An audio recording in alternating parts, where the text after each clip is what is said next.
ផ្សាយចេញពីទីក្រុងខ្មែរ Long Beach រដ្ឋ California នៃសហរដ្ឋអាមេរិក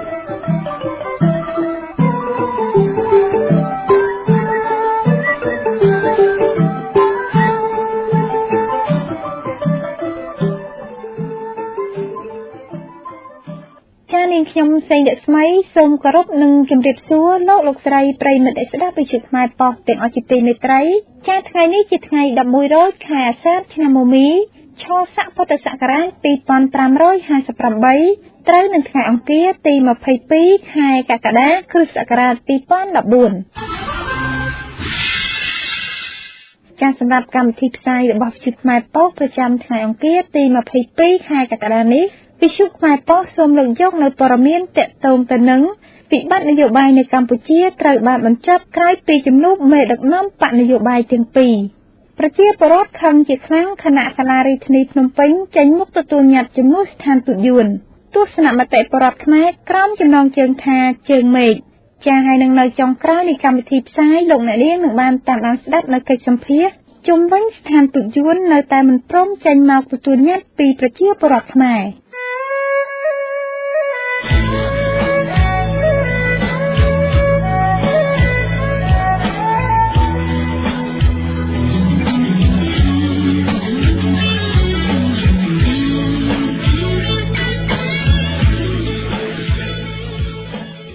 ជាលំដាប់តទៅនេះសូមជូនព័ត៌មានពិស្ដា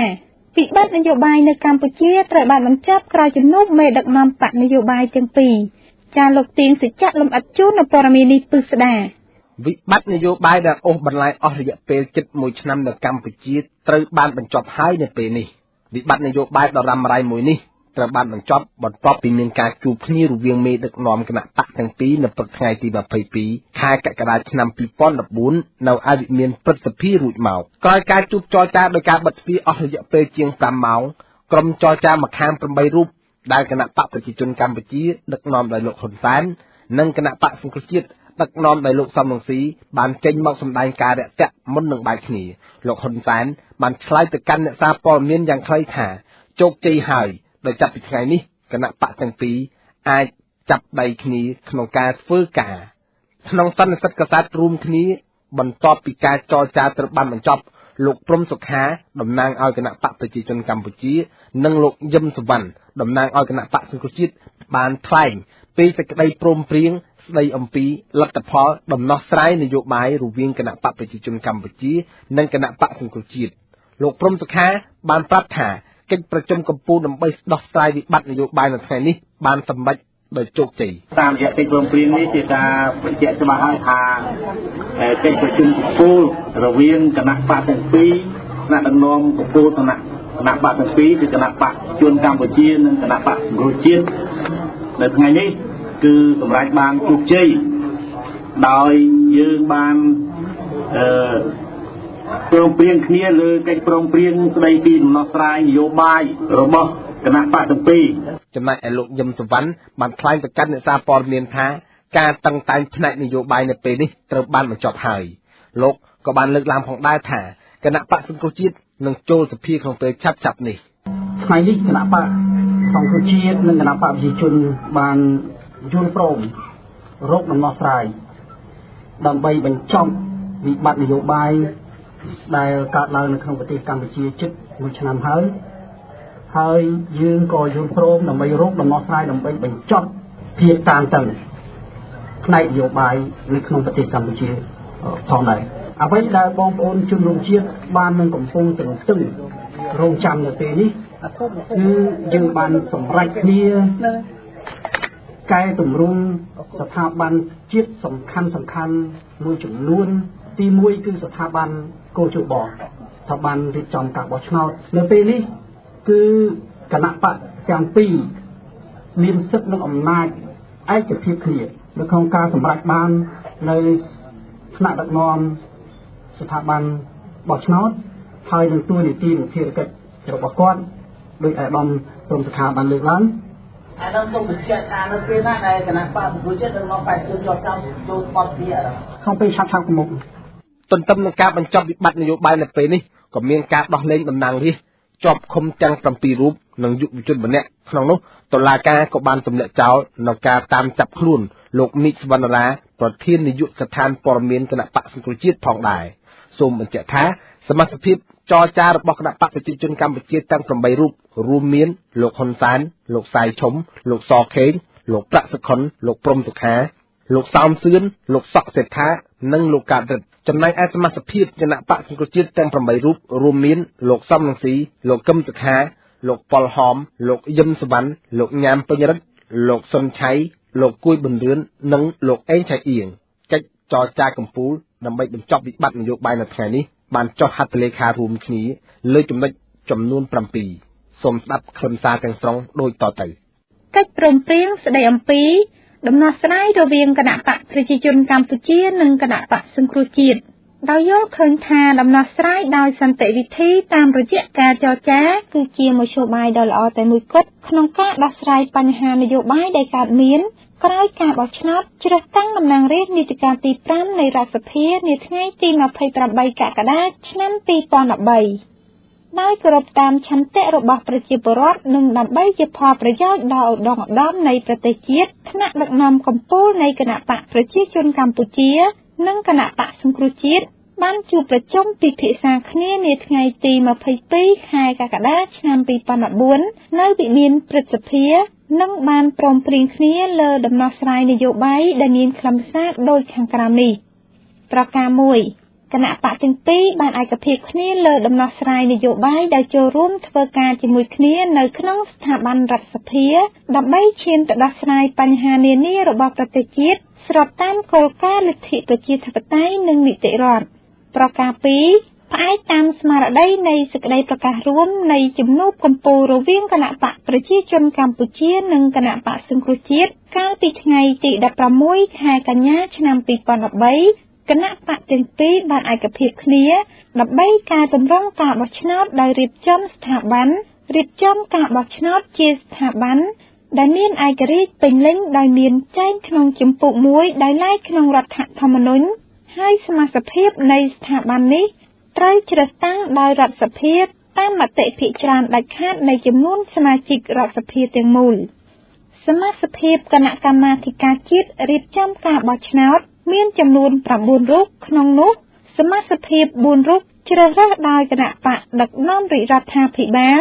សមាជិកភាព4រូបជ្រើសរើសដោយគណៈបកមានអាសនៈក្នុងរដ្ឋសភាដែលមិនចូលរួមក្នុងរដ្ឋាភិបាលហើយសមាជិកភាព1រូបទៀតគឺត្រូវជ្រើសរើសដោយមានការព្រមព្រៀងគ្នារវាងគណៈបកដែលមានអាសនៈក្នុងរដ្ឋសភាគណៈកម្មាធិការអចិន្ត្រៃយ៍នៃរដ្ឋសភាត្រូវដំណើរការរៀបចំឲ្យមានការជ្រើសរើសដោយបើកចំហនិងតម្លាភាពនៅសមាជិកភាពគណៈកម្មាធិការជាតិរៀបចំការបោះឆ្នោតដោយដាក់ជូនរដ្ឋសភាដើម្បីបោះឆ្នោតទុកចិត្តក្នុងករណីដែលខកខានមិនបានរៀបចំសមាជិកភាពគណៈកម្មាធិការជាតិរៀបចំការបោះឆ្នោតសមាជិកភាពគណៈកម្មាធិការជាតិរៀបចំការបោះឆ្នោតដែលមានស្រាប់ត្រូវបន្តការងាររបស់ខ្លួនបន្តទៀតនិងមានសមត្ថកិច្ចដើម្បីចាត់ចែងរៀបចំការបោះឆ្នោតតាមច្បាប់គណៈកម្មាធិការជាតិរៀបចំការបោះឆ្នោតមានថវិកាស្វ័យយ័ន្តសម្រាប់ដំណើរការគណៈបកទាំងពីរឯកភាពគ្នាឲ្យគណៈកម្មាធិការចម្រុះដែលមានស្រាប់បន្តពិភាក្សារៀបចំក្របខ័ណ្ឌកំណែតម្រង់ការបោះឆ្នោតនាពេលខាងមុខស្របតាមសេចក្តីប្រកាសរួមរវាងក្រុមការងារគណៈបកប្រជាជនកម្ពុជានិងក្រុមការងារគណៈបកសង្គ្រោះជាតិកាលពីថ្ងៃទី18ខែកុម្ភៈឆ្នាំ2014នោះដោយរួមទាំងការរៀបចំបញ្ជីឈ្មោះបោះឆ្នោតជាថ្មីប្រការ3គណៈបកទាំងពីរឯកភាពគ្នាកំណត់ឡើងវិញនៅកាលបរិច្ឆេទសម្រាប់ការបោះឆ្នោតនាពេលខាងមុខប្រការ4គណៈបកទាំងពីរឯកភាពគ្នាក្នុងការរៀបចំឲ្យមានការបែងចែកអំណាចដាច់ពីគ្នារវាងអំណាចនីតិបញ្ញត្តិនិងនីតិប្រតិបត្តិគណៈបកទាំងពីរឯកភាពគ្នាធ្វើការសិក្សាដើម្បីឈានទៅធ្វើវិសោធនកម្មបទបញ្ជាផ្ទៃក្នុងនៃរដ្ឋសភាដើម្បីឲ្យស្ថាប័ននេះអាចបំពេញតួនាទីរបស់ខ្លួនបានត្រឹមត្រូវនិងកាន់តែមានប្រសិទ្ធភាពក្នុងនោះលើកកម្ពស់តួនាទីនិងសិទ្ធិអំណាចរបស់គណៈបកមានអាសនៈក្នុងរដ្ឋសភាដែលមិនចូលរួមក្នុងរដ្ឋាភិបាលស្របតាមរដ្ឋធម្មនុញ្ញច្បាប់និងលិខិតបទដ្ឋានគតិយុត្តជាធរមាន គណៈបកទាំងពីរឯកភាពគ្នារៀបចំក្បាលម៉ាស៊ីនរដ្ឋសភាដោយបែងចែកតួនាទីដឹកនាំនៅក្នុងគណៈកម្មការធិការអចិន្ត្រៃយ៍នៃរដ្ឋសភាតាមរូបមន្ត7:6ដោយត្រូវបង្កើតបន្ថែមគណៈកម្មាធិការជំនាញថ្មីមួយទៀតហើយដោយមានប្រធានរដ្ឋសភាមកពីគណៈបកប្រជាជនកម្ពុជាអនុប្រធានទី1មកពីគណៈបកសង្គ្រោះជាតិនិងអនុប្រធានទី2មកពីគណៈបកប្រជាជនកម្ពុជាគណៈកម្មាធិការដែលបង្កើតថ្មីជាគណៈកម្មាធិការទី10មានឈ្មោះថាគណៈកម្មការអង្កេតបោសសម្អាតនិងប្រឆាំងអំពើពុករលួយដោយបំបែកចេញពីគណៈកម្មការទី4ហើយដូរឈ្មោះគណៈកម្មការទី4មកជាគណៈកម្មការមហាផ្ទៃការពារជាតិនិងមុខងារសាធារណៈគណៈកម្មការដែលមានគណៈបកប្រជាជនកម្ពុជាធ្វើជាប្រធាននិងធ្វើជាលេខាធិការរួមមានគណៈកម្មការទី2គណៈកម្មាធិការទី4គណៈកម្មាធិការទី5គណៈកម្មការទី6និងគណៈកម្មាធិការទី9គណៈកម្មការដែលគណៈបកសង្គ្រោះជាតិធ្វើជាប្រធាននិងធ្វើជាលេខាធិការរួមមានគណៈកម្មការទី1គណៈកម្មការទី3គណៈកម្មការទី7គណៈកម្មការទី8និងគណៈកម្មការទី10គណៈកម្មការនីមួយៗមាន9រូបគណៈកម្មការដែលបកណាធ្វើជាប្រធានគណៈបកនោះមាន5រូបនិងគណៈបកមួយទៀតមាន4រូបប្រការ5គណៈបកទាំងពីរឯកភាពគ្នាពិនិត្យរៀបចំឡើងវិញនៅក្បាលម៉ាស៊ីនដឹកនាំព្រឹទ្ធសភាប្រការ6គណៈបកទាំងពីរឯកភាពគ្នាធ្វើការកែតម្រង់និងពង្រឹងស្ថាប័នជាតិសំខាន់ៗជាពិសេសស្ថាប័នឯករាជ្យនានាឲ្យអាចបំពេញការងារបម្រើជាតិនិងប្រជាពលរដ្ឋស្របតាមគោលការណ៍លទ្ធិប្រជាធិបតេយ្យសេរីពហុបកនិងនីតិរដ្ឋប្រការ7គណៈបកទាំងពីរឯកភាពគ្នាក្នុងការសិក្សាដើម្បីឈានទៅរកវិសោធនកម្មបទដ្ឋានគតិយុត្តពាក់ព័ន្ធដើម្បីធានាការអនុវត្តកិច្ចព្រមព្រៀងនេះចា៎លោកនាងស្ដាប់ជាទីមេត្រីនៅថ្ងៃអង្គារទី22ខែកក្កដានេះព្រះសង្ឃយុវជននិងប្រជាពលរដ្ឋជាច្រើនអង្គអ្នកដែលប្រមូលផ្ដុំគ្នាតវ៉ានៅមុខស្ថានទូតយួនអស់រយៈពេល2ថ្ងៃគឺចាប់ពីថ្ងៃទី21ដល់ថ្ងៃទី22ខែកក្កដានេះមានការខឹងសម្បារជាខ្លាំងនិងមិនសុខចិត្តចំពោះអ្នកនាំពាក្យសាលារាជធានីភ្នំពេញចេញមុខមកទទួលញត្តិជំនួសស្ថានទូតយួនចាសសូមស្ដាប់លោកបញ្ញាពលលំអិតជូននៅព័ត៌មាននេះអ្នកនាំពាក្យសាលារាជធានីភ្នំពេញលោកលងនិមងនៅថ្ងៃអង្គារនេះបានចេញមុខទៅទទួលញត្តិជំនួសតំណាងស្ថានទូតយួនជាធ្វើឲ្យអ្នកតវ៉ាក្នុងនោះមានប្រសង់យុវជនសិស្សនិស្សិតនិងប្រជាពលរដ្ឋជាច្រើនអង្គអ្នកបានផ្ទុះកំហឹងនិងខឹងសម្បារជាខ្លាំងប្រជាពលរដ្ឋម្នាក់អ្នកស្រីឆេងហួយបានមានប្រសាសន៍ថាគាត់មានអារម្មណ៍ឈឺចាប់ជាខ្លាំងនៅពេលដែលរដ្ឋាភិបាលធ្វើបែបនេះទង្វើរបស់យួនហាក់ដូចជាមើលងាយប្រជាពលរដ្ឋខ្មែរទាំងមូលខ្ញុំមានអារម្មណ៍ថាខឹងមែនតើព្រោះឯវាចង់បំបត្តិវត្តសាសខ្មែរខ្ញុំចាស់ហើយខ្ញុំដឹងវត្តសាសខ្មែរខ្ញុំមានវត្តសាសខ្មែរដឹងតែថារឿងកម្ពុជាក្រមជាកម្ពុជាជាទឹកដីរបស់ខ្មែរហើយវាមកចង់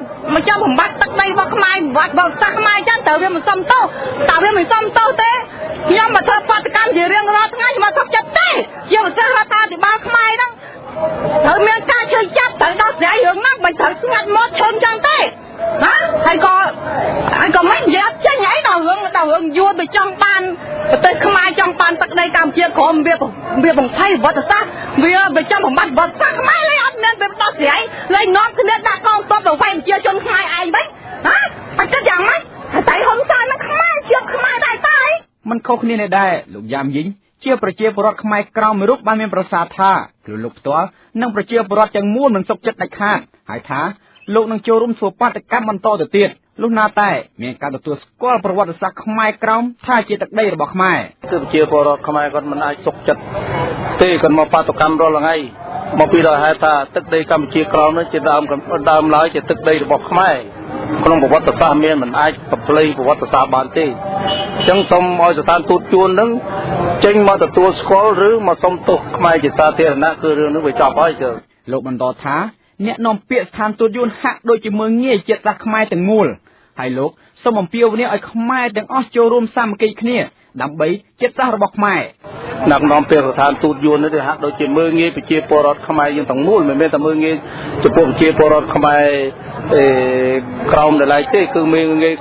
เจ็ดสักขมายมือต้องมูลก็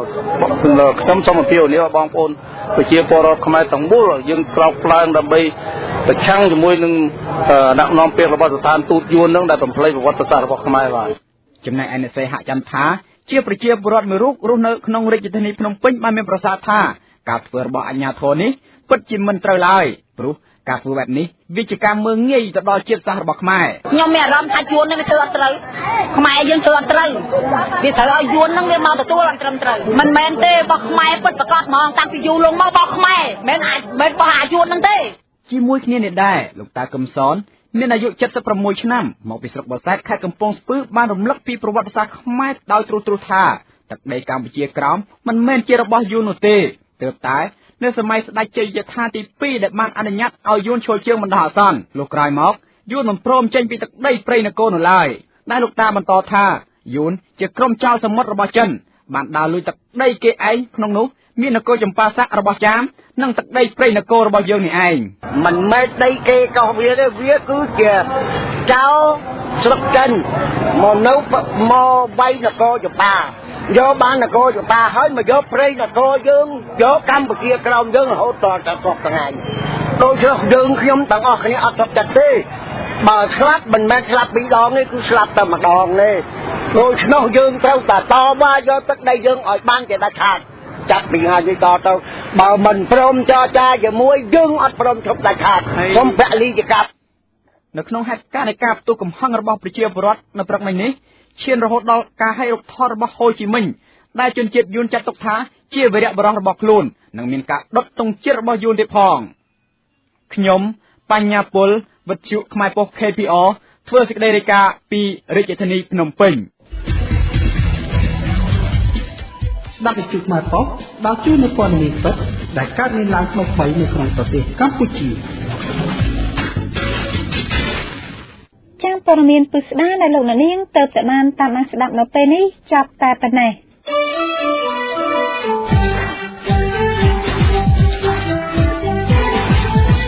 លោកអ្នកកំពុងស្ដាប់វិទ្យុខ្មែរប៉ុស្តិ៍ផ្សាយចេញពីទីក្រុងឡុងបិចរដ្ឋកាលីហ្វ័រញ៉ាសហរដ្ឋអាមេរិក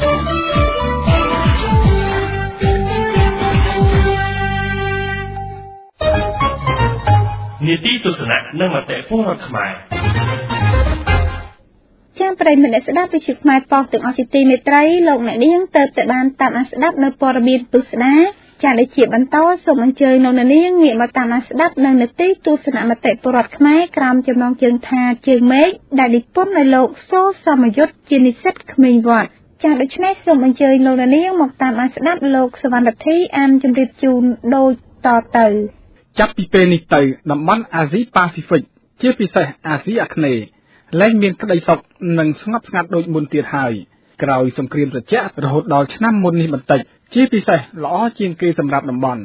ចាប់តាំងពីអាមេរិកឈានជើងចូលពេញទំហឹងជាយុទ្ធសាស្ត្រលើទឹកដីអាស៊ីឆ្នាំ2012មកវាសនាតំបន់មានតែពីរគត់ថាតើសង្គ្រាមឬសន្តិភាពអ្នកការទូតខ្លះយល់ថាគឺជាពរជ័យខ្ញុំយល់ថាគឺជាបណ្ដាសាសម្រាប់តតយលោកក្រីក្រមួយនេះបញ្ហាគឺមិនមែនអាមេរិកជាមេរោគទេហើយក៏មិនមែនអាមេរិកមានចេតនាអាក្រក់មកបំផ្លាញក្តីសុខរបស់អាស៊ីដែរហើយរឹតតែមិនមែនមកពីអ្នកក្រហមមិនព្រមអោនក្បាលចំពោះមុខអន្ត្រីក្បាលដែកនោះដែរតែវាគឺជាធម្មជាតិនយោបាយការបរទេសតែតែងតែកើតឡើងនៅពេលមហាអំណាចពីរឬច្រើនប្រជែងគ្នាធ្វើលេខ1ក្នុងលោកដោយសុភាសិតខ្មែរថាដំរីជុលគ្នាងាប់ស្រមោចចង្អាប្រទេសទាំងអស់ក្នុងតំបន់រួមទាំងកម្ពុជាផងត្រូវត្រៀមខ្លួនដើម្បីទទួលការប៉ះទង្គិចចំពោះនគរដែលមានដីធំប្រជាជនច្រើនសេដ្ឋកិច្ចខ្លាំងយោធារឹងមាំព្រមទាំងស្ថិតនៅក្នុងទីតាំងភូមិសាស្ត្រនយោបាយល្អដែលជាប្រយោជន៍ដល់មហាអំណាចណាមួយនោះនឹងអាចទទួលបានប្រយោជន៍ច្រើនសម្រាប់ល្បែងនយោបាយការទូតនេះគ្រប់ពេលលេងគឺចេញលទ្ធផល3ទី1នគរខាតតិចទី2នគរខាតច្រើនទី3នគរដែលទប់ខ្លួនមិនជាប់ត្រូវរលាយខ្លួនតែម្ដង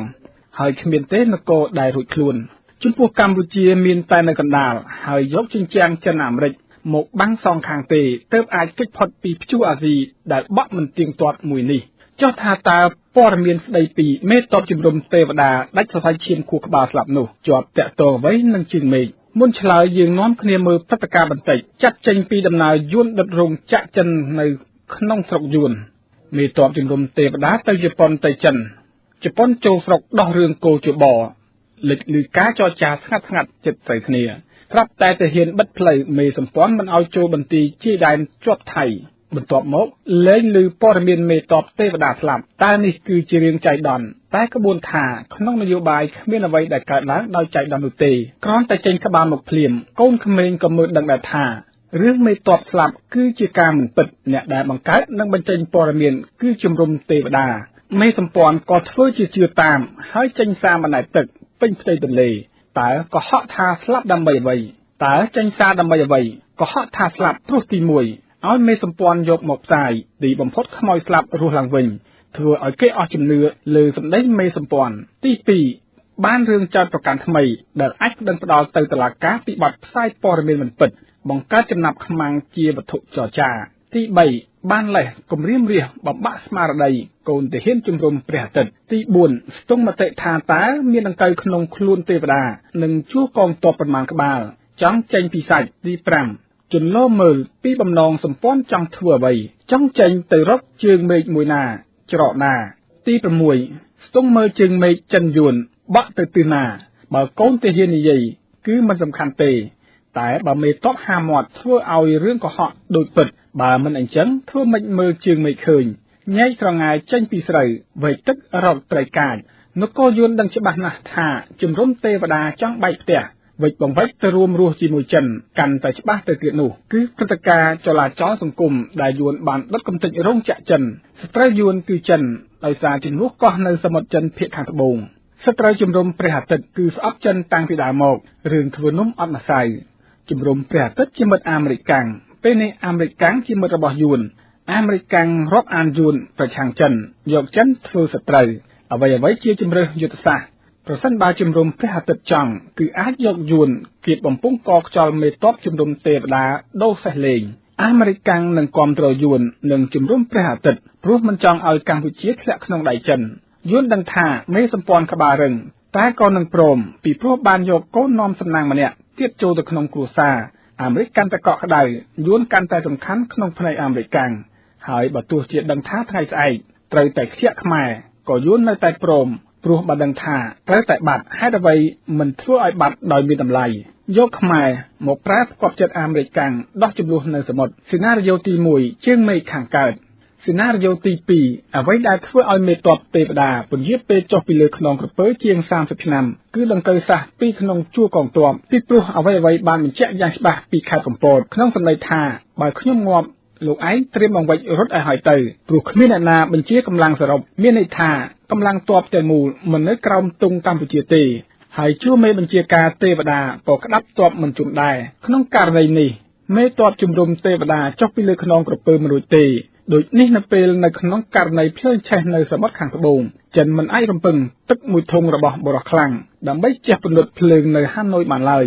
ហើយមានន័យថាចិនបានត្រឹមតែចាញ់បោកជំរំទេវតាតែប៉ុណ្ណោះទីបំផុតបាត់ខ្មែរគឺបាត់បន្ទាយយុទ្ធសាស្ត្រមួយដ៏សំខាន់ដើម្បីដោះស្រាយចំនួននៅសមុទ្រខាងត្បូងប្រសិនបើចង់ពេលនេះជំរំព្រះអាទិត្យអាចពន្យាពេលចរចាឲ្យដាក់លក្ខខណ្ឌជាមួយចិនឲ្យផ្ដាច់បំពង់ឈាមសេដ្ឋកិច្ចនឹងងាប់ហើយឲ្យចិនប្រាប់ជំរំទេវតាបោះឆ្នោតឡើងវិញសម្រាប់តាមស្រួលហើយមិនបាច់ប្រឈមមុខជាមួយជំរំទេវតាព្រោះអ្វីជាឆន្ទៈមហាជនខ្មែរសត្រូវចិនគឺយួនសត្រូវជំរំព្រះអាទិត្យគឺយួនអាមេរិកកាំងធ្វើជាមិត្តជាមួយយួនគឺមានន័យថាធ្វើសត្រូវជាមួយចិនហើយទុកជំរំព្រះអាទិត្យជាសម្រាមឲ្យតម្លៃយួនជាដុំមាសដើម្បីហ៊ុំព័ទ្ធចិនប្រកាសជាព្រមជាមួយនឹងជំរំព្រះអាទិត្យចិនមិនបារម្ភថាជំរំព្រះអាទិត្យទៅរួមរស់ជាមួយអាមេរិកទេព្រោះបើអាមេរិកសម្រេចយកយួនជាកូនសំណប់ទៅហើយកម្ពុជាបានត្រឹមតែជាកូនក្រៅខោអត់ខំខ្លាវាសនាពិតជាវេទនាមិនខានចំណែករឿងកងទ័ពជំរំព្រះអាទិត្យអាចប្រាប់ទៅអាមេរិកកាំងថាបើមិនបញ្ជាយួនឲ្យដកស្រងាយចេញពីជួរកងទ័ពខ្មែរទេអ្នកឯងនឹងបាត់បង់កម្ពុជាទៅក្នុងដៃចិនយួនប្រកាសជាព្រមជាមួយអាមេរិកព្រោះដើម្បីឲ្យអាមេរិកធ្វើជាបងធំរបស់ខ្លួនពឹងទ្រូងឆ្លោះជាមួយយក្សចិនពីព្រោះបើមិនដកចិននឹងដកដោយមានជំរំព្រះអាទិត្យនៅខាងក្នុង ហើយអ្វីៗទុកមិនជាប់ត្រូវតែបាត់ដូចនេះត្រូវបាត់ដោយមានតម្លៃកន្លងទៅនេះបើមិនមានអាមេរិកនៅពីក្រោយខ្នងទេយួនក៏មិនអាចដុតកំទេចរោងចក្រចិនក្នុងស្រុកយួននោះដែរចេញសារបណ្ដែតទឹកព្រោះទី1អ្នកឲ្យការមិនធម្មតាតែចង់មិនចង់ក៏ប្រើពាក្យចចាមអារាមប្រមាញ់រកព័ត៌មានពិតទី2ក៏ចង់ដឹងស្ទិះខ្យល់ពីជើងមេឃដូចគ្នាទី3ចង់ដឹងពីចរន្តមហាជនខ្ចីមាត់រះជេរមេតបជំរំទេវតាទី4ទុកដូចជាការផ្ញើសារមួយទៅកូនទាហានជំរំទេវតាថាមនុស្សក្នុងនគរគិតយ៉ាងម៉េចចំពោះដំណឹងមរណភាពជប់លៀងឬកាន់ទុកទី5អ្វីដែលជំរំទេវតាចាត់ទុកថាជាដង្កូវក្នុងសាច់តែវាគឺជាកម្លាំងចម្បាំងខាងក្នុងដែលអាចសម្លាប់ប្រព័ន្ធការពារបានយ៉ាងស្រួលហើយមេសម្ព័ន្ធក៏ចង់ដឹងដែរថាកម្លាំងនេះខ្លាំងប៉ុណ្ណាអាចប្រើយុទ្ធសាស្ត្រសង្គ្រាមផ្ការិចបានដែរឬទេទី6បំបីបំបាក់ផ្ទៃក្នុងជំរំទេវតាមិនដឹងថាតើពេលនេះអ្នកណាចូលដល់ទីជម្រកចុងក្រោយរបស់អ្នកណាទេក្នុងចំណោមសេណារីយ៉ូទាំងពីរជំរំព្រះអាទិត្យយកមួយណាមកប្រើក៏បានគឺកុំថាឡើយរបស់ទាជាវត្ថុចរចាសូម្បីតែអំណាចនគរទាំងមូលក៏បានដែរហើយមិនត្រឹមតែប៉ុណ្ណោះទេបើចង់ច្របាច់ជំរំទេវតាឲ្យទៅជាផេះក៏បានដែរចំណែករឿងកោះត្រល់ឬកម្ពុជាក្រោមគឺថ្ងៃណាកម្ពុជាកដាលរួចពីគុកពេលនោះជញ្ជាំងកម្ពុជាក្រោមនឹងបាក់មកឯងចំណែកកោះវិញក៏ត្រឡប់បានអណ្ដែតលើសមុទ្រកម្ពុជាដែរតែជំរំព្រះអាទិត្យថ្លាមធំហ៊ានលេងទេពីព្រោះមួយក្តារនេះដូចជាព្រួយមួយបាញ់បានសត្វ5ទី1បានអំណាចទី2ច្របាច់ជំរំទេវតាឲ្យខ្លាចជាផេះទី3ដោះកម្ពុជាកណ្ដាលចេញពីមាត់ក្រពើទី4បានកម្ពុជាក្រោមទី5បានកោះត្រល់មកវិញពីព្រោះកោះត្រល់ពាក្យបានជាសម្ប៉ានចងនឹងសំពៅបានសំពៅគឺអស់យកបានទាំងសម្ប៉ានចាលោកនាងស្ដាប់ជាទីមេត្រីនេតិទស្សនមតិពលរដ្ឋខ្មែរក្រោមចំណងជើងថាជើងមេឃដែលនិពន្ធនៃលោកសូសមយុទ្ធជានិស្សិតក្មេងវត្តដែលលោកអ្នកនាងទៅបានតាមឲ្យស្ដាប់នៅពេលនេះចាប់តែប៉ុណ្ណេះចាហើយនាងខ្ញុំក៏សូមជម្រាបបញ្ជាក់ជូនលោកអ្នកនាងស្ដាប់ឲ្យបានជ្រាបផងដែរថានេតិទស្សនមតិពលរដ្ឋខ្មែរខាងលើនេះមិនមែនជាទស្សនៈឆ្លុះបញ្ចាំងពីវិទ្យុខ្មែរប៉ុស្តិ៍ឡើយសូមអរគុណ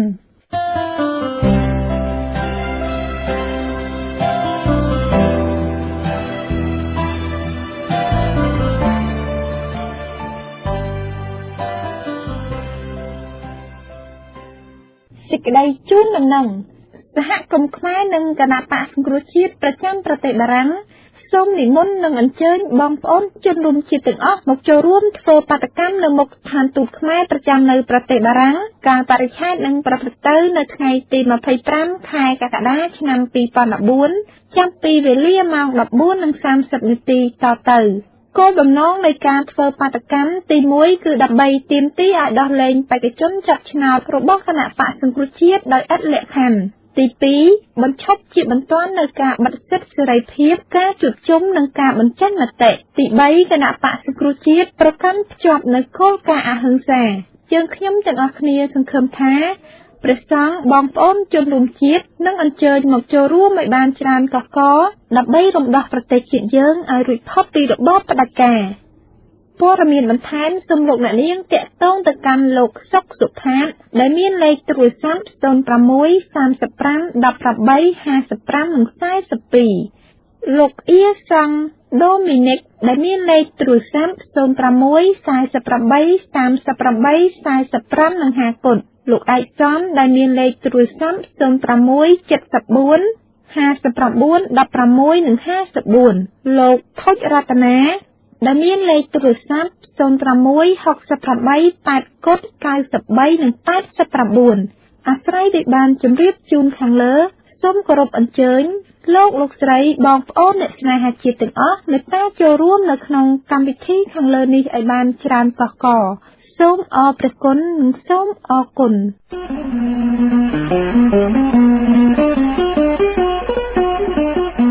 វិទ្យុខ្មែរប៉ុស្តិ៍សូមជូនកិច្ចសម្ភារ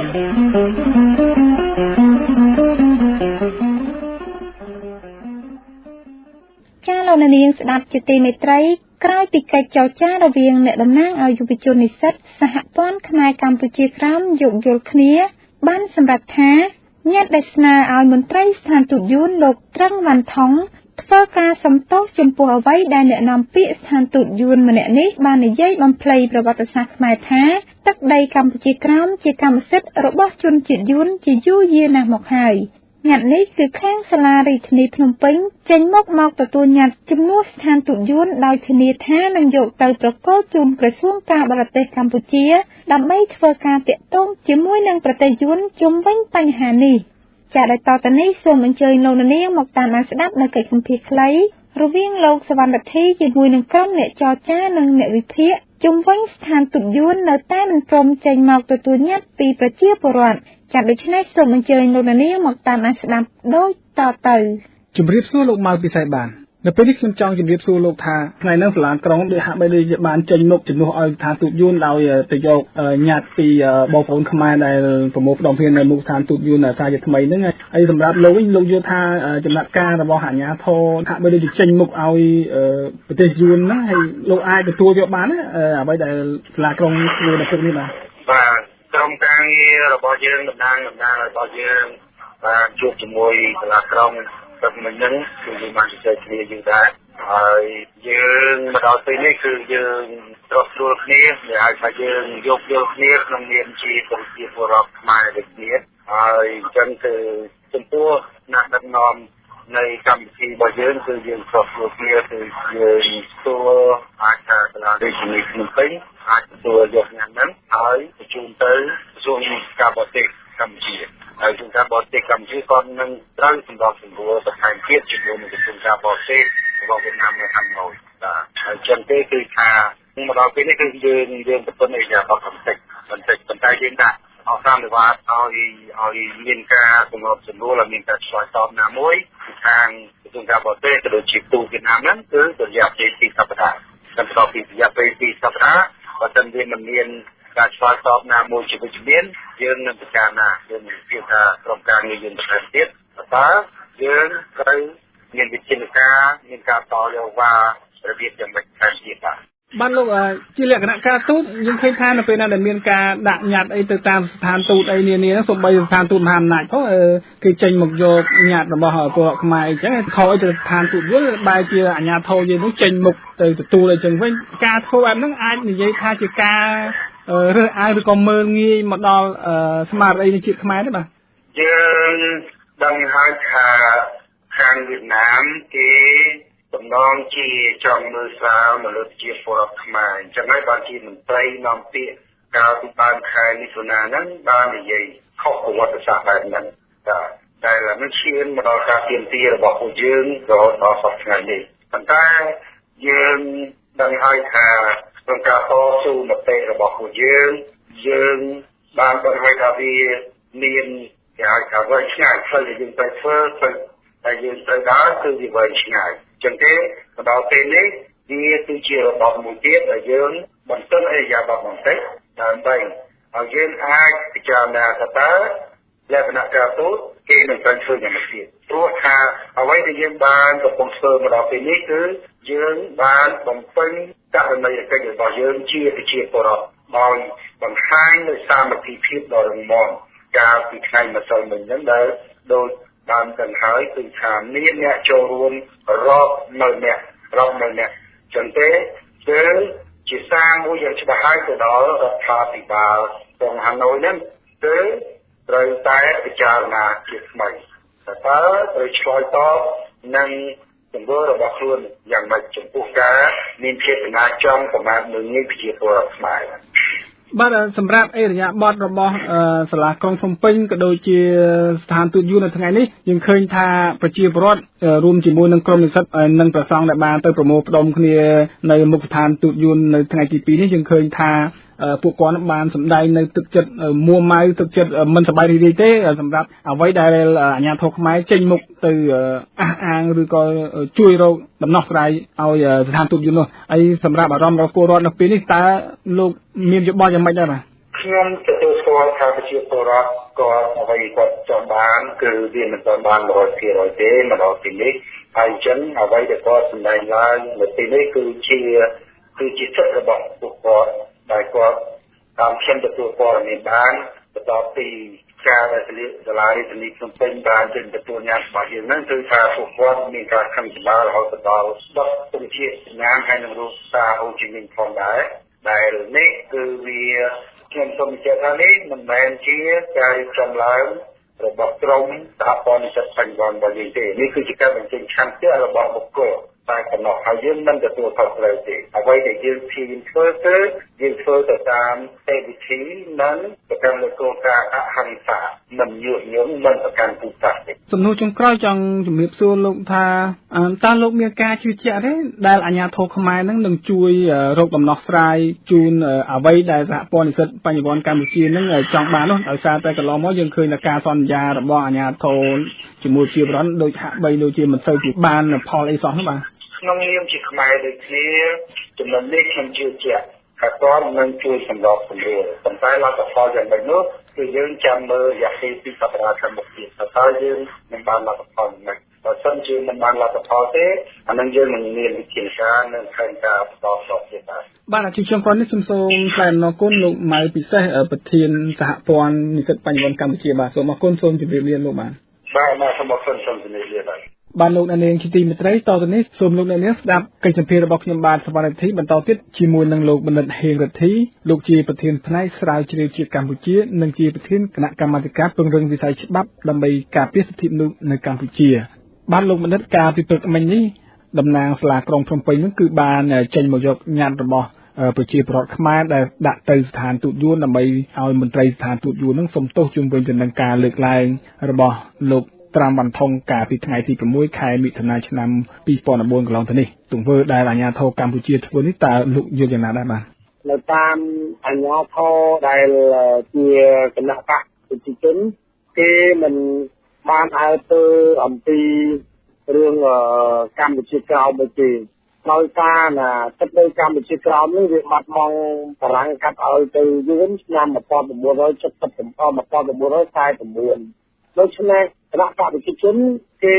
គ្រប់គ្រង7មករាដែលជាថ្ងៃយួនឈ្លានពានចូលមកទឹកដីកម្ពុជាអញ្ចឹងហើយ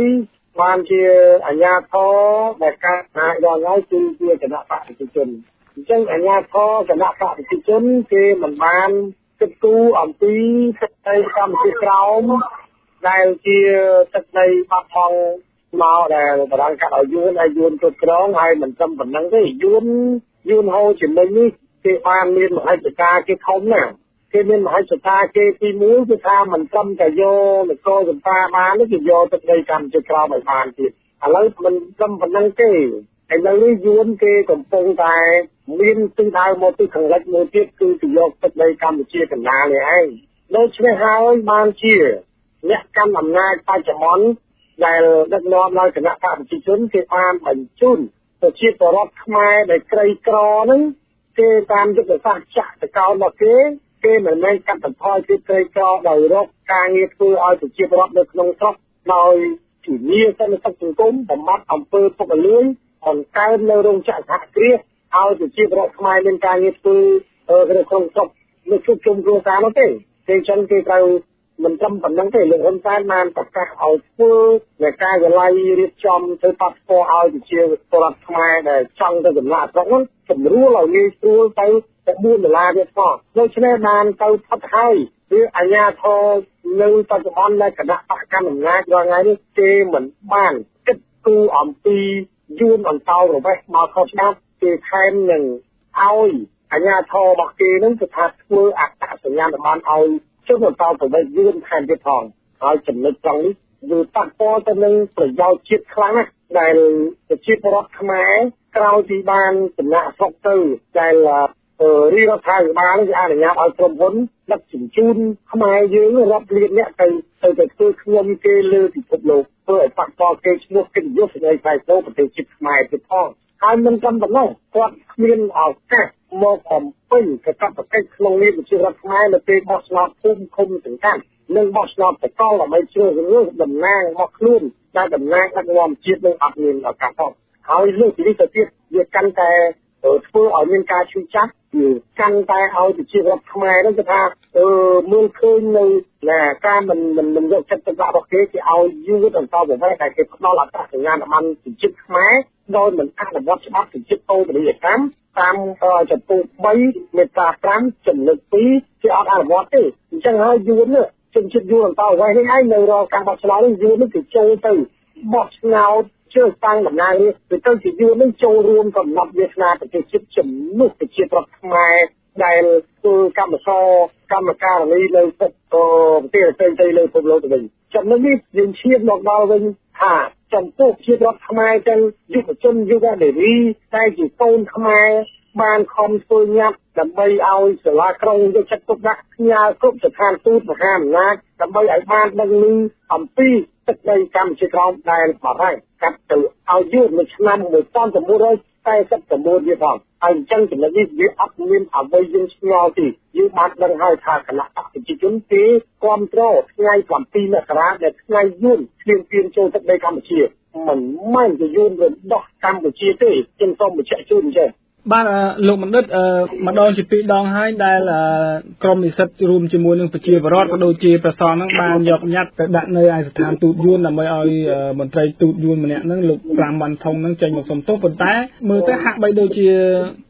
มนตรีตูดยูนนั่งโดยจีมันบ้านเอาเปอร์หนึ่งใจหมกยกยัดให้ครองนู้คิดเสียแต่เคยมีแต่จีขมายยืนนั่งอ่านยาโทขมายยืนนั่งใจหมกยกยัดจีนูวิ่งตรงบัวแบบนี้อาจจะให้ท่ายูนนั่งกับปงแต่มืองี้หมกเลย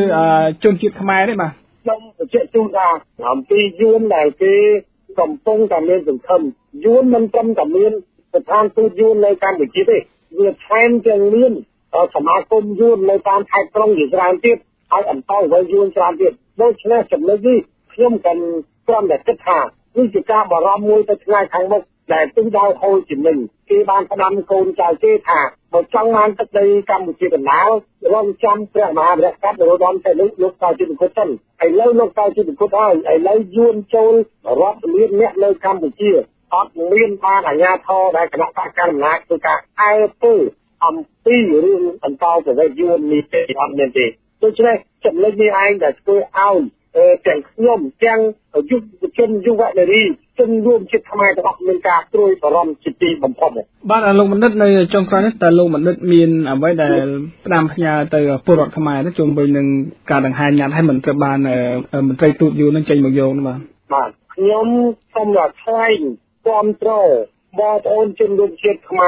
แข่งยุคจนยุคอะไรนี่แข่งแต่ชีพรัตแข่งจักแข่งไม่เด็ดแต่เมียนทำไมอะไรเราหนาโชเขารูปรวมเคลียร์ตัวยัดแบบไม่เตรียมเทียบตัดในการจิตกรองนายบรังคัดเอาแต่ยุ่นเอาแต่ยุ่นกับตรงคุ้มครองปัจจุบันนี้จะทาเชื่อมต้มกรอมโตรเขาต้มลูกจัดเรามาบนชุดมันชิดแม่ต้มเอามันต่อการเตรียมเทียบตัดในการจิตกรองนายจิตตัดในเตโดนตาแม่เราจะได้มันต่อแต่ติดไอ้บางจุดเจี๋ยบาดจีบรรทอแต่ติดนี้โสมลูกอันนี้ดับใกล้สัมเพชจนก้อยระบอกอย่างบ้านจีมวยหนึ่งลูกไทยสิท้าประเทศสหปอนขมายกัมพูชีกรมเราจะมีสู้โลกไทยสิท้าบ้าอันนี้จังจะมีสู้โลกท่าสลัดกรองนั่งบานเจงหมกโยยัดระบอกปลอกขมายนั่งจุดดูเอาสถานตุดยุ่นไอสกรรมประเภทนี้คือโลกอาจตัวยกบานได้ป่ะยังติดท่ายังจิขมาเด็กนี้ติดใดนี่จะติดใดไปเด็กนี้เด็กแค่จูรูมต้องออกเคลียร์กำลังงานดอกสลายปัญหารูมต้องออกเคลียร์เรายังโปรยย้ายสลากกรงน่ะเป็นนี่นอมยักนั่งยาวตัวอ้อยกระทรวงการบอลเต้นั่นฝึกการจีมวยเราทำไปบายูนกำลังการไปจูนในระเบียบนาต้องเป็นกระทรวงการบอลเต้จังยังก็ฝึกตามสนองโปรระบบกอดดำไปเจอกิจการนั่งถ้าเวลาสะพออย่างนั้นยังจะรวมจำตัวโดยยึดบ้านได้กำหนดปีเวลามวยแต่เจ้าเลี้ยถ้าขนมเดียเป็นปีสัปดาห์เบอร์มันมีการใช้ตอบนามวยเต้ยืนในปัตตอสการมาเพียบมาเตรียมไปยืนเก็บปัตตอเตรียมโลกไทยท่าตาโลกมันโยนที่ท่าพิธีแต่เมียนจุดล่วงเมียนปัญหาคือเจียเนี่ยนอมเปียระบอกสถานตูดยุ่นในกัมพูชีแต่ใบเจียเนี่ยน้องมันใจหมกโยญาติก็สถานตูดมันใจหมกโยญาติแบบโต้ใบเจียขมายยืนนี่โดยเจียดัดใดดัดจึงเจนจะยกญาติจุดนู่นไว้นั่งไงแต่ปัญหานั่งวิเมียนไว้ในบิคอยน้องหรือก็วิเมียนเปียปอนไอต่างเปียเด็ดการมาตามเขียมดังไงการจิตใจตึงมันนั่นคือทำตุดยูนั่นคือเรื่องตันแต่มาดองคือมันตุดตู้ละหมองอันนั้นคือการมือผมมัดมือเงี้ยยืนอย่างคลั่งแต่มาดองคือมันพร้อมตุดจะได้แข่ง ចឹងហើយយើងបានពិភាក្សាពីគ្រប់គ្នាមើលទៅធ្វើអស់ចិត្តសូមឲ្យគេថាយើងនឹងជាមនុស្សចេះតែធ្វើមិនដឹងខុសមិនដឹងទៅឬក៏មិនបានគិតពិចារណាអីដូច្នេះយើងចង់បង្ហាញឲ្យយួនដឹងផងដែរហើយពីភាពទន់ភ្លន់របស់យើងធ្វើឲ្យអស់ណាអញ្ចឹងនៅចុងក្រោយបើមិនមានដំណោះស្រាយណាមួយទេអានេះគឺយើងនឹងបន្តការធ្វើតវ៉ារបស់យើងតាមរបៀបបដកម្មនឹងជាហូរហែរហូតដល់ឲ្យយួននឹងទទួលស្គាល់ហើយបាទលោក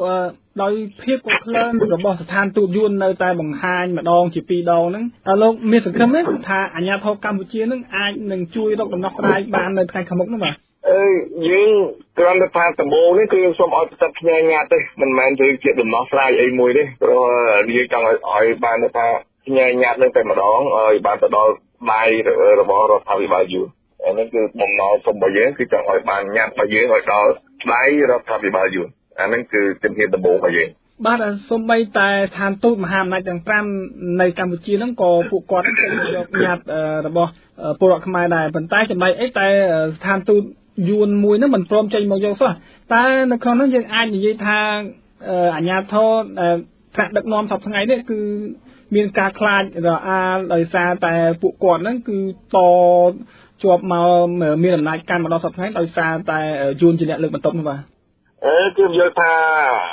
បង្វើបរដ្ឋាភិបាលក៏ដោយសកម្មភាពយើងទាំងអស់គ្នាហ្នឹងគឺយើងប្រជាពលរដ្ឋលោកអ្នកមើលឃើញអ្នកវិនិច្ឆ័យយើងមើលឃើញថាដឹកខ្ញុំតែជូនជាគំនិតដែលជាយោបល់ថាដើម្បីបញ្ចប់បញ្ហានេះងាយទេគឺក្រសួងការបរទេសខ្មែរនឹងក៏ហៅស្ថានទូតយួនមកដើម្បីធ្វើកំណត់ការទូតមួយទៅវាចប់ហើយដើម្បីបញ្ជាក់ថាឯងនិយាយនឹងវាមិនត្រឹមត្រូវតាមប្រវត្តិសាស្ត្រហោហែហ្នឹងគឺវារឿងនេះវាចប់ហើយក៏ប៉ុន្តែមិនដឹងថាខាងរដ្ឋាភិបាលខ្មែរយើងបានបំពេញតួនាទីនឹងដែរអត់ឬចង់ឲ្យស្ថានភាពនឹងវាទៅអញ្ចឹងឬមួយក៏ខ្លាចយួនមិនហ៊ានឆ្លើយមិនហ៊ានធ្វើអានឹងជារឿងមួយដោយបងប្អូនប្រជាពលរដ្ឋលើកពីនឹងឃើញវិនិច្ឆ័យទៅតាមទង្វើនិងទៅតាមសកម្មភាពនេះបាទលោកថាយថានៅចុងក្រោយលោកមានអ្វីតាមផ្ញើទៅជូនប្រជាពលរដ្ឋខ្មែរទេថានៅថ្ងៃខាងមុខបន្ទាប់ពីពេលនេះទៅគឺរយៈពេល15ថ្ងៃដែលថាបើសិនបើមិនមានដំណោះស្រាយឆ្លើយតបណាមួយក្រុមរបស់លោកជាមួយនឹងពលរដ្ឋខ្មែរនឹងធ្វើការទាមទារសារជាថ្មីម្ដងទៀតនោះបាទខ្ញុំសូមអំពាវនាវដល់បងប្អូនជនរួមជាតិយុវជនយុវនារីហើយនិងប្រសង់គ្រប់អង្គសូមមេត្តាឲ្យមានភាពអត់ធ្មត់បន្តិចនៅក្នុងការតស៊ូរបស់យើងនេះព្រោះយួនគេមានភាពរឹងតឹងណាស់ក្នុងការឆ្លើយតបជាមួយយើងគេមើលងាយយើងកាន់តែខ្លាំងហើយបន្តមើលងាយតទៅទៀតរហូតដល់រដ្ឋាភិបាលខំជួយសម្របសម្រួលទៅស្ថានទូតដល់តែគេមិនឆ្លើយតបថែមទៀតអានេះមកចេញមកយកញ៉ាំយើងថែមទៀតនេះជាកាយវិការមួយរបស់យួនមើលងាយខ្មែរកាន់តែជ្រាលជ្រៅមែនទែនណាអញ្ចឹងអ្វីដែលយើងបានផ្ញើឬក៏សាលារាជធានីដែលធានានាំញ៉ាំរបស់យើងទៅក្រសួងការបរទេសនាំនឹងធ្វើការមួយយួនអានោះគឺថាក្នុងដំណាក់កាលដែលយើងរងចាំនេះសូមឲ្យយើងមានភាពអត់ធ្មត់អានោះយើងជឿចាប់ដូចតែគ្នាទេប៉ុន្តែយើងចង់រងចាំលទ្ធផលហើយបើសិនណាលទ្ធផលនោះមកមិនបានជាផ្លែផ្កាយ៉ាងម៉េចអានេះគឺយើងនឹងបន្តការងារសកម្មភាពរបស់យើងបន្តទៅទៀតក្នុងនាមយើងជាពលរដ្ឋខ្មែរការពារប្រវត្តិសាស្ត្ររបស់ខ្មែរបាទសូមអរគុណលោកថាយថាបាទសូមជម្រាបលាសិនបាទសូមអរគុណបាទលោកអ្នកនាងជាទីមេត្រីលោកអ្នកទើបតែបានស្ដាប់កិច្ចសម្ភាសន៍ខ្លីរបស់ខ្ញុំបាទសវណ្ណធីជាមួយនឹងប្រធានសហព័ន្ធនិស្សិតបញ្ញវន្តកម្ពុជាលោកម៉ៅពិសេសលោកបណ្ឌិតហៀងរិទ្ធីប្រធានស្រាវជ្រាវជាតិកម្ពុជានិងជាប្រធានគណៈកម្មការពង្រឹងផ្នែកច្បាប់ដើម្បីការពារសិទ្ធិមនុស្សនៅកម្ពុជានិងនៅចុងក្រោយនេះគឺលោកថាយថាប្រធានសហព័ន្ធខ្មែរកម្ពុជាក្រោមជំវិញដែលពលរដ្ឋខ្មែរទាមទារឲ្យស្ថានទូតយួនចេញមកយកញត្តិប៉ុន្តែមិនមានមន្ត្រីស្ថានទូតយួនណាម្នាក់ចេញមកយកញត្តិរបស់ពលរដ្ឋដែលបានជួបប្រជុំគ្នានៅព្រឹកនេះទេជាការចំណែកយើងឃើញមន្ត្រីសាលាក្រុងភ្នំពេញបានមកទទួលញត្តិជំនួសវិញដោយបានធ្វើការសន្យាថានឹងយកញត្តិនេះទៅដាក់ជូនក្រសួងការបរទេសកម្ពុជានឹងឲ្យក្រសួងការបរទេសកម្ពុជាធ្វើការទំនាក់ទំនងជាមួយនឹងប្រទេសយួនដើម្បីស្វែងរកដំណោះស្រាយដែលពលរដ្ឋកម្ពុជាមានការខឹងសម្បារចំពោះអ្នកនាំពាក្យយួនលោកត្រាំវ៉ាន់ថុងបាននិយាយកាលពីថ្ងៃទី6ខែមិថុនាឆ្នាំ2014ថាទឹកដីកម្ពុជាក្រោមគឺជា